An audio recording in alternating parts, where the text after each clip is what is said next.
I found out my wife was cheating the same day I helped my best friend move into his new house. That sentence still feels unreal, even now. My name's Mark. I'm 42, a systems analyst, and up until last year I thought I had the kind of life most people only pretend to have. Stable job, comfortable home, loyal friends, and a marriage that had made it through more storms than I care to count. The day everything cracked open was quiet, almost boring. I remember that part clearly. I took the day off work to help my best friend Evan move into his new place across town. He had just gotten divorced, ironic now, and needed help hauling furniture and boxes. I showed up with gloves, a pickup truck, and the kind of loyalty you only reserve for someone you've called a brother since high school. I didn't see it then, but looking back, Evan seemed edgy. Kept checking his phone, disappearing into rooms to take calls that were work stuff. I brushed it off. We all deal with stress differently, right? Especially after a divorce. Later that night back home, I noticed something off with my wife, Jenna. She had that distant look, the kind where her body's in the room but her mind is miles away. I asked if everything was okay. She smiled too quickly and said, "Just tired." I wanted to believe her, but something kept scratching at the back of my mind. That feeling you get when a room looks exactly the same but smells slightly wrong. Like someone moved the furniture back just enough to unsettle you. So I did something I never thought I'd do. I checked her phone, not because I didn't trust her, but because my gut wouldn't shut up. The first message I saw was from Evan. "I can't stop thinking about you. When can I see you again?" I stared at it for a full minute like my brain couldn't process the words. Then I opened the thread and read everything. Weeks of messages, photos, late-night miss you notes sent while I was asleep next to her. My heart didn't break. It shut off, like someone pulled the plug. I didn't scream. I didn't cry. I just sat there numb while she was in the shower. The sound of the water hitting the tile was the only thing keeping me from collapsing. All I could think about was how stupid I'd been, how I helped him move in, how I lent him my truck. How she hugged me just hours before with the same arm she wrapped around him. That night I lay awake next to her, knowing everything. She had no idea. And neither did Evan. But they would. Jenna and I met when I was 26. She worked in the accounting department at a mid-sized manufacturing firm where I was managing IT. She had this sharp, quiet confidence about her, never the loudest in the room, but always the most certain. We started with small conversations near the vending machines, graduated to lunches, and before I knew it, we were inseparable. I wasn't the type to fall fast. But with her, I did. The early years were good. Steady. We didn't have the kind of love that burned hot and reckless. It was the slow, dependable kind. The kind I thought meant something. We bought a house after 3 years, got married after 5. No kids. Jenna wanted to wait, then said she wasn't sure, then decided she wasn't ready at all. I respected that, or tried to. Most of my time was split between work and home. I put in long hours at the firm, climbing steadily. I wasn't flashy about it. I just kept my head down, solved problems, and became the guy people could depend on. Jenna went back to school at one point to finish her master's. I supported her through that. Late-night rides to campus, covering bills, grocery runs, everything. Evan came back into my life around that time. We'd lost touch after college. He moved out of state, bounced through a few jobs, a marriage that didn't last. But when he moved back home after the divorce, I was there, helped him get on his feet, introduced him to people, even got him some freelance consulting gigs through contacts at my firm. Jenna said it was good that I had someone outside work to blow off steam with. She liked Evan, said he was funny, a little wild but harmless. I believed her. I wanted to believe her. We had dinners, movie nights, the three of us laughing, like old friends. I thought we had something real, a little circle of trust I could lean into. Looking back, there were signs, little things. Jenna started dressing differently when Evan was around. She laughed harder at his jokes than she ever did at mine. They'd exchange glances I didn't quite understand, ones that didn't make sense at the time. I told myself I was overthinking, that I was tired, that I needed to trust the people I loved. But trust is quiet. It doesn't scream when it's dying. There was one night, maybe 6 months before I found the messages, when Evan called Jenna directly. I walked in just as she ended the call. I asked who it was, and she said it was just work stuff, and changed the subject. She never lied. To me. At least not like that. I should have known. I chalked it up to stress, to distance. Maybe we were growing apart. I thought maybe I'd become too focused on work, too unavailable. I started planning a vacation, something just for us. I even looked into couples therapy quietly, just in case we needed help finding our way back, because I believed we were worth saving. I had no idea they were already erasing me from the picture. Everything I built, my marriage, my home, my closest friendship, was slowly being stolen from under me, like a house being emptied one drawer at a time. And I didn't notice because I was too busy keeping the lights on. That's the part that hurts the most. Not that they betrayed me, but that I helped them do it. The shift wasn't sudden. That's what made it harder to notice. It started with Jenna pulling away. She stopped asking about my day, about work. Conversations grew shorter. Our routine stayed intact: dinner, dishes, Netflix. But the warmth behind it was gone. Her eyes would glaze over when I spoke, like she was elsewhere. I assumed it was stress again, or maybe depression. I asked if she wanted to talk. She said she was fine. Always fine. Evan, meanwhile, was getting more comfortable. Too comfortable. He stopped asking before dropping by. Helped himself to beers from the fridge, stayed late, cracked jokes that leaned too far into personal territory. Like the time he joked that Jenna looked too good to be married to a guy who worked behind a desk all day. I laughed, awkwardly. Jenna didn't correct him, just smiled. Then came the exclusions. The little ways they edged me out.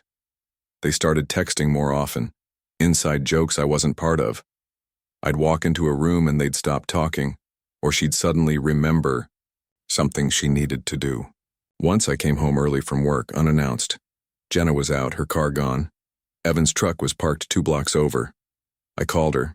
She said she was at her friend Marcy's. When I mentioned I noticed Evan's truck on the drive back, she paused. Then said, maybe he's visiting someone around there. It felt off, but I didn't confront her. I didn't want to be that guy, the paranoid husband. I kept giving benefit after benefit of the doubt, thinking that being patient would pay off.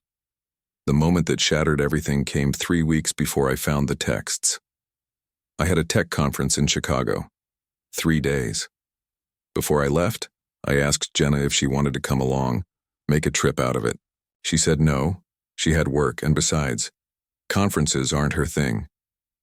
Fair enough. I left late Thursday, flew back early Sunday morning, hoping to surprise her with breakfast. I came in quietly, suitcase in hand. The house smelled like perfume, not hers, something different, lighter. I walked into the kitchen. There were 2 coffee mugs in the sink.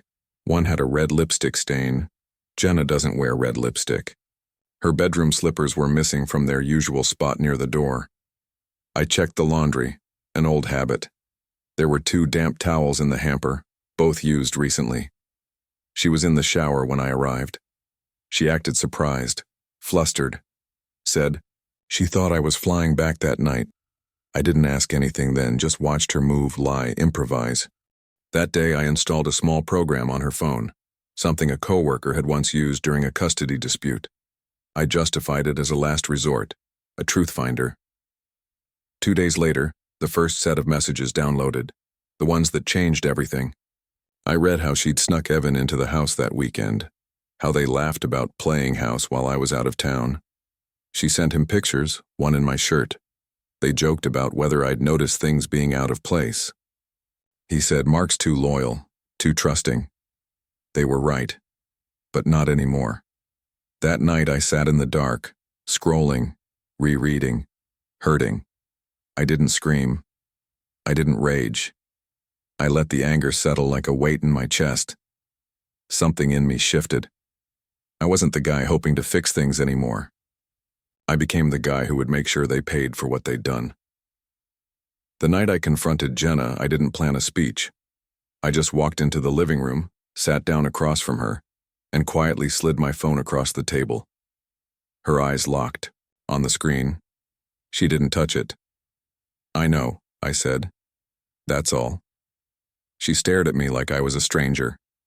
Then she opened the phone and scrolled through the messages. No gaslighting, no denial. Just a long, heavy silence. "I didn't mean for it to happen," she finally said. I nodded, because I'd read that exact line in her texts to Evan, word for word. We didn't argue. There was nothing to fight about. She said it had started months ago, right after Evan's divorce. She said she was lonely, that our marriage felt like routine, that Evan made her feel seen. She cried. I didn't. Instead, I told her I'd be moving out for now, that we'd figure out next steps through lawyers, that I didn't want to hear anything more that night. As I packed a small bag, she followed me down the hall, pleading. Not for forgiveness, but for me not to blow it up. She said, "Evan's fragile right now, he's been through a lot." I turned to her. Calm. Cold. So have I. That was the last real conversation we had. I moved in with my brother temporarily, told my boss I needed some personal time, said very little to anyone else. I let the story build itself.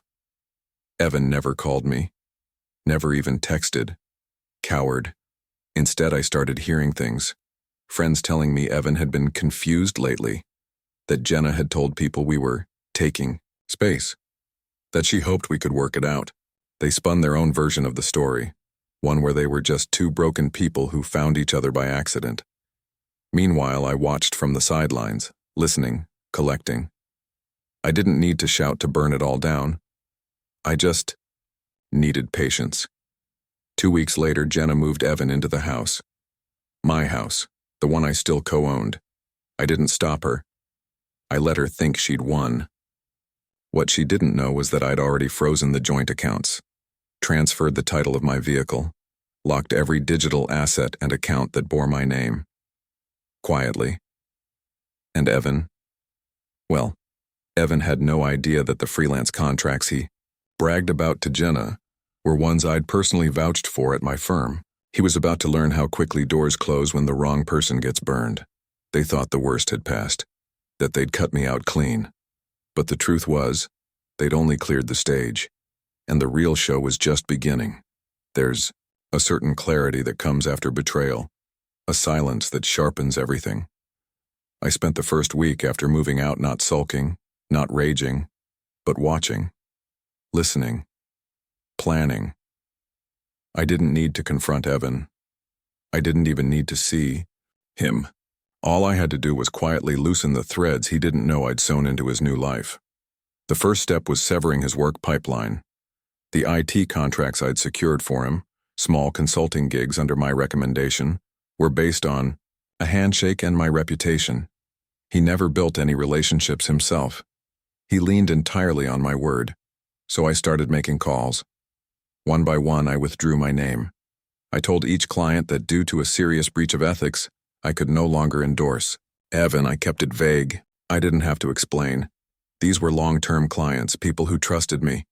It didn't take much, just a raised eyebrow, a pause too long. That's all it took for the calls to stop coming for him. He didn't notice right away. Jenna still had him wrapped in that post-affair glow, that illusion of a fresh start. But slowly the work dried up. The excuses began. I watched it all unfold from the periphery. Meanwhile, I had my lawyer draft the divorce papers. Clean, cold, and deliberate. We filed them without warning. Jenna was served at work. I didn't do it to embarrass her. I did it so she'd be forced to sit with the reality of what she'd destroyed in front of people who once admired her. She called me that night, panicked. I didn't answer. She sent a text. "Can we talk?" I didn't respond, because talking was what got me here. Silence would get me out. She started showing up at my brother's place, waiting in her car. I didn't go outside. Eventually, she stopped coming. I moved into a small rental a few towns over, nothing fancy, but mine, quiet, clean. I bought secondhand furniture, started over from scratch. There was a strange peace in the minimalism. Every item I owned now carried no memory of them. Then came the final blow. I had access to the home network I built in our old house. Jenna never changed the admin passwords. I knew when Evan logged into the guest Wi-Fi. I knew what streaming devices were used, when and for how long. I saw every app opened, every click. One night, I noticed something strange. An unfamiliar IP accessing work files from Evan's personal laptop. Sloppy. Risky, likely illegal. It wasn't hard to trace. Turns out he was pulling old client data, trying to leverage contacts I'd introduced him to. So I did what any responsible professional would do. I reported it. Quietly, anonymously, with documentation. Within a week, 2 clients launched formal inquiries. One filed a cease and desist. Another threatened legal action. Evan lost his last contract. Word spread fast. In our industry, integrity is currency. His name was suddenly radioactive. Jenna, I heard, went back to working part-time at a boutique. The house was on the market 2 months later. Too many bills, not enough income. They never knew it was me. Never saw the hand behind the curtain. That was the beauty of it. My revenge wasn't loud. It didn't need fireworks or final showdowns. It just needed silence, patience, and a little strategic cruelty. The collapse didn't happen all at once.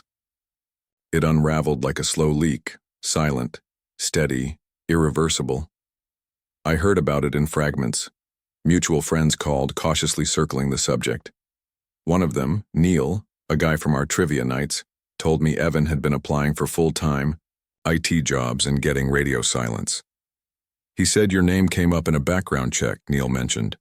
I didn't press, but he looked shook. I said nothing, just nodded, like it wasn't news to me. The house Jenna and I once shared hit the market quietly, listed below value. I didn't block the sale. I just watched it sit for weeks before dropping price again. They couldn't afford to keep it. Neither of them had the credit or income to refinance. That house, once a symbol of our stability, had become an anchor dragging them both down. Evan had the audacity to message me once. A single desperate email. Mark, man, whatever I did, I'm sorry. Things are falling apart. Jenna said we can fix this if we all just talk. Can we meet? He still didn't get it. Still thought there was a version of this where I'd sit down, clink glasses, and help him rebuild. I didn't reply. I archived it, then blocked him. Jenna tried once more, too. A handwritten letter slipped under my apartment door. Pages of apologies, explanations, circular logic. She called what they had a mistake in a moment of weakness. Claimed she missed the man who always made her feel safe. She wrote, I never stopped loving you. I just got lost. Funny thing is, I didn't feel hate anymore, just emptiness. Like someone had tried to rob a safe that had already been cleared out. Their relationship, from what I heard, didn't survive long after the financial spiral started. Without the thrill of secrecy, without the cushion of my income or connections, it crumbled under the weight of its own guilt and instability. Last I heard, Evan moved back in with his parents 2 towns over. Jenna took a job in retail. They don't speak anymore. The firm I worked for eventually asked if I wanted to return. I politely declined. I needed something new, something untouched by old ghosts. I accepted a remote position with a cybersecurity startup on the West Coast. No office politics, no awkward run-ins, just clean code, quiet work, and space to breathe. But before I left, I did one last thing. I sent a package to Evan's parents' house. No return address. Inside was a printed copy of the first message he ever sent to Jenna, the one that started it all. I can't stop thinking about you. Nothing else. No note. No signature. Just a reminder. Let him explain that. Let him sit in the silence I've lived in, the one he and Jenna carved, out of my life, because I didn't just want to ruin their affair, I wanted it to haunt them, quietly, forever. And now they live in the ruins of what they thought they stole, No explosions, no revenge porn, no scandal, just the long, slow echo of consequences. It's been just over a year now. I no longer check their social media. I deleted every old photo, every message thread, every trace of what once was. Not out of anger, just necessity. You don't rebuild on rotten foundations. My mornings are quiet. I brew my own coffee, walk a trail near the new apartment, and work in a space that feels completely mine. No reminders, no echoes, just the steady hum of progress. People always ask, "Don't you wish you'd confronted them, said your piece?" But the truth is, peace doesn't always need closure. Sometimes silence is the sharpest answer you can give. What I did wasn't revenge in the Hollywood sense. There were no screaming matches, no final confrontations under the rain. There was just the truth. And once I exposed it, once I let it collapse under its own weight, I didn't need to hold on to anything anymore. I think about that first night sometimes, sitting in the dark reading their messages, wondering how I missed it all. But now I look back and realize I didn't miss anything. I was just the only one being real. Jenna once told me that love is loyalty. She said it like a promise. She spent mine cheap. Evan helped her spend it. They thought I'd break, that I'd lash out, that I'd come undone. Instead, I watched. I waited, and I walked away clean. The last thing I left in the old house was the spare key, still hooked to the wall by the back door. She once joked, I was the only person who never lost his copy. I didn't lose it, I gave it back because that house, that life, that version of me, it's no longer mine, and I'm finally okay with that.